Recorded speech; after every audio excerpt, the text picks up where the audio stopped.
boys and girls, it's Mrs. Mencer again. Thanks for watching another cursive video. I'm going to start out with a quick review. You want to make sure that whichever hand you hold your pencil in, that you tilt the paper in the direction of that arm so that your arm and the side of the paper are parallel.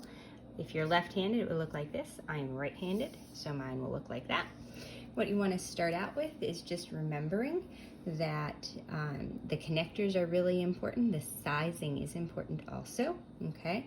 And you want to do this with the proper technique so that when you actually start writing in cursive, you are writing complete words and not just pictures, okay? So let's do a quick review. A, if you'll remember, up and around, close the circle, down and out. Lowercase d starts out with an A, but here we go straight up, trace down, and go out. And today, we're going to start out with the lowercase g. Now, in print, when I make a lowercase g, it looks like that, right? Well, when I do the cursive G, the hook at the bottom is going to go the same direction, okay? So watch, we'll start out like we're making an A again, except for here we'll go down, and just like in print, we'll go in the same direction as that hook, except we would continue and do the loop around and up. Watch that again in one continuous motion. Ready?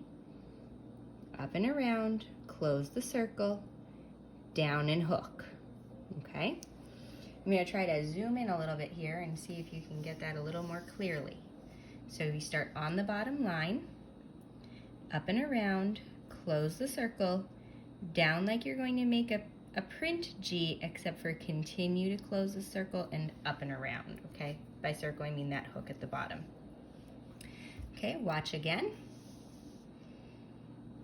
Up and around, close the circle, down and hook, make sure that loop is complete.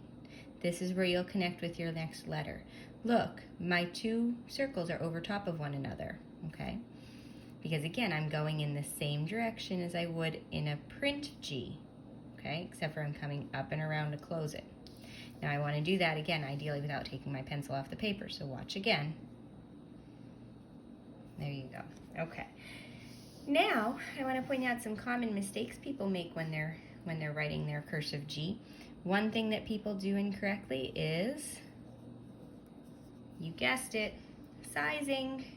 See, I went too low here, I went too high here.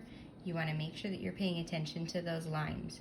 Start on the bottom line, go up to the dotted one, close the circle, go down to make your loop at the bottom, okay? Another mistake that people make is, do you see how all of these crossed kind of at this center point here, okay?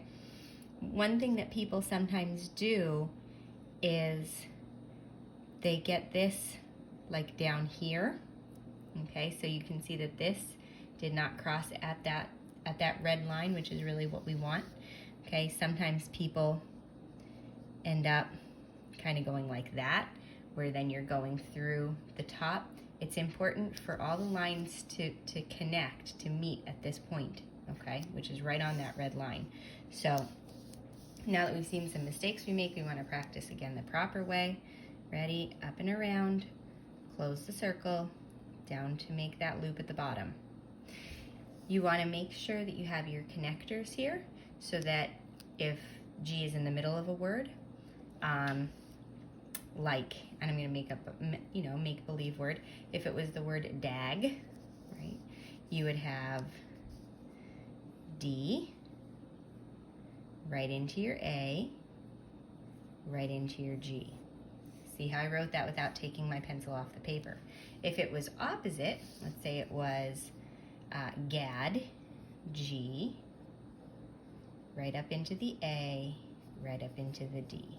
Now you can see, because I'm using a marker, I'm trying to conserve paper here, I don't have that much at my house, I'm trying to do it with a marker, but you can see I kind of got that loop at the bottom didn't really turn out that well, so I'd want to redo that, okay? So watch that one again. I'm going to try to make sure I space that nicely. G, A, D. Yeah, that was much better. So boys and girls, when you're practicing your cursive at home, remember, you want to practice a few good letters, okay? Make maybe 8, 10, 12 G's. Do them the proper way. And then practice some connections like these, dag or gad, okay? You want to practice the connectors. Even if you're making make-believe words like this, if you don't know one to do, you can just connect and make a string of the letters connected. So you could just go G, connected to G, connected to G, okay? You want to practice that though, okay? Because again, the purpose of cursive is to write complete words, and having all the letters within the word connected is really the important part.